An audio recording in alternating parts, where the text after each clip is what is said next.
Hello, আসসালামু আলাইকুম। Daily রান্নাঘরে সবাইকে স্বাগতম। আজকে আমি রান্না করব ব্রয়লার মুরগি। তাহলে দেখতে থাকেন আমি মুরগিটা কীভাবে রান্না করি। ভিডিওটা প্রথম থেকে শেষ পর্যন্ত দেখবেন। আমি মুরগির মাংসতে দিয়ে দিয়েছি লবণ, দিয়েছি হলুদের গুঁড়া, মরিচের গুঁড়া, টেস্টিং সল্ট। এখন দিয়ে দেবো আদা বাটা।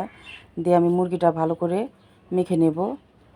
আমি চুলাতে বসিয়ে দিয়েছি কড়াই মুরগিটা ভাজার জন্য। মুরগিটা আমার এক পিঠ হয়ে গেছে, আমি অন্য পিঠটা ভালো করে ভেজে নেব। ব্রয়লার মুরগি ভেজে রান্না করলে খুবই ভালো লাগে। আপনারা বাসায় একবার হলো এই রান্নাটা ট্রাই করবেন, খুবই ভালো লাগবে। যারা ব্রয়লার মুরগি খান না তারা হাত চেটে পুটে খাবেন এভাবে যদি রান্না করেন আপনারা ব্রয়লার মুরগিটা। তাহলে আমার পুরোটা ভিডিও দেখতে হবে আপনাদের প্রথম থেকে শেষ পর্যন্ত। আমি মুরগিটা এভাবে ভেজে নেব, সবগুলো মুরগি ভেজে নিলাম। এখন আমি মুরগিটা যে ভেজেছি আমি ওটার ভিতরে আমি পেঁয়াজ কুচিটা দিয়ে দিয়েছি তেলের ভিতরেই। দিয়ে আমি ভালো করে নাড়াচাড়া করে নেব। এখন আমার পেঁয়াজটা লাল লাল হয়ে গেছে। আমি এখানে দিয়ে দেব এখন 2টা টমেটো কুচি দিয়ে দিলাম। টমেটো কুচি দিয়ে দিলাম, আমি দিয়ে একটু নাড়াচাড়া করে নেব। আমি এখানে দিয়ে দিলাম আদা বাটা, জিরার গুঁড়া, ধনিয়ার গুঁড়া। আমি আমার পরিমাণ মতো নিয়ে নিয়েছি। আমার মুরগির পরিমাণ 3 কেজি, এই কারণে আমি এই পরিমাণে নিলাম। আপনারা যে কয় কেজি রান্না করেন আপনাদের মশলার পরিমাণটা আপনারা বুঝিয়ে নিয়ে নেবেন। আমি এখন নাড়াচাড়া করে দেব যাতে তলাতে না লাগে কড়াই। লাকড়ি চুলার আঁচটা অনেক, যারা লাকড়ি চুলা রান্না করেন তারা জানেন যে আঁচটা অনেক জোরে হয়, জালটা ওঠে। আমি এখন এর মধ্যে দিয়ে দেব মরিচের গুঁড়া, হলুদের গুঁড়া, মরিচের গুঁড়া দিয়ে দিলাম। দিয়ে আমি এখন একটু নাড়াচাড়া করে নেব। আমি দিয়ে দিলাম এর মধ্যে সামান্য পরিমাণে পানি। দিয়ে আমি মশলাটা ভালো করে কষিয়ে নেব। মশলাতে তেল ওঠার আগ পর্যন্ত আমি এটা কষায় নেব ভালো করে।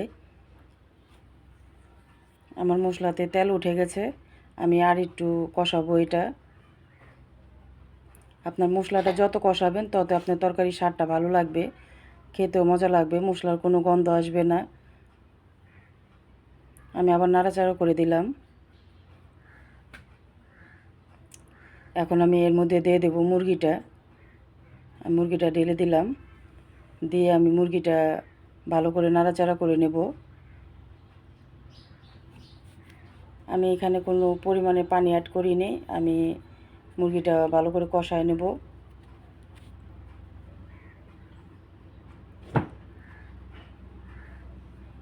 আপনারা একবার হলো বাসায় রান্না করে খেয়ে দেখবেন, কেমন লাগে জানাবেন যদি ভালো লেগে থাকে আমার রান্নাটা। আমি ভালো করে নাড়াচাড়া করে দিলাম। আমি এখন এখানে দিয়ে দেব সামান্য পানি দিয়ে আমি 2টা গুঁড়া দুধ গুলিয়ে রেখেছিলাম, আমি ওটা দিয়ে দিলাম।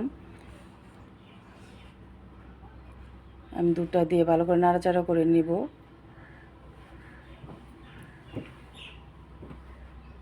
আপনাদের কাছে একটা অনুরোধ রইল, আপনারা বাসায় এভাবে রান্না করে খেয়ে দেখবেন। আমি এর মধ্যে দিয়ে দিলাম সামান্য পরিমাণে চিনি, দিয়ে একটু নাড়াচাড়া করে নেব। চিনিটা দিলে টেস্টটা ভালোই হয়। যদি আমার এই ভিডিওটা যদি আপনাদের একটু পরিমাণে ভালো লেগে থাকে তাহলে আমার চ্যানেলটাকে একটা সাবস্ক্রাইব করে দেবেন, একটা লাইক করে দেবেন, একটা কমেন্ট করবেন, জানাবেন যে কেমন হয়েছে আমার রান্নাটা। দেখেন আমি এখানে দুধ দেওয়ার পরে সামান্য পরিমাণে একটু পানি অ্যাড করেছি। আমি আমার যে ভুনাটা করেছি আমি একটু মাখা মাখা ঝোল রাখবো। এই যে আমার তরকারিটা দেখেন কেমন হয়েছে জানাবেন। আজকের মতো ভিডিওটা এখানে